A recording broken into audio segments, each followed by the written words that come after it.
ময়মনসিংহে আশঙ্কাজনক হারে বাড়ছে এইডস রোগীর সংখ্যা, যাদের মধ্যে বেশিরভাগই সমকামী তরুণ।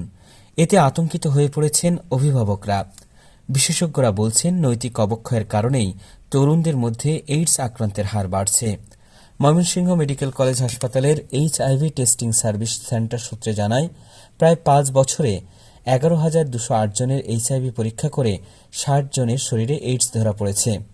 এর মধ্যে ২০২০ সালের ফেব্রুয়ারি থেকে ২০২১ সালের অক্টোবর পর্যন্ত ৩,৩৯২ জনের পরীক্ষা করে ২ জনের শরীরে এইডস শনাক্ত হয়।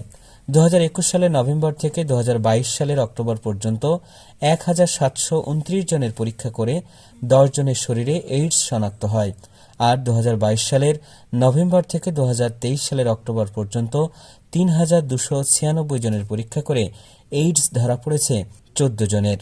২০২৩ সালের নভেম্বর থেকে ২০২৪ সালের ডিসেম্বর পর্যন্ত ২,৭৯১ জনের HIV পরীক্ষা করে ৩৪ জনের এইডস শনাক্ত হয়, যা গেল কয়েক বছরের চেয়ে সবচেয়ে বেশি। গত ২ বছরের ব্যবধানে এইডসে ২ জনের মৃত্যু হয়েছে।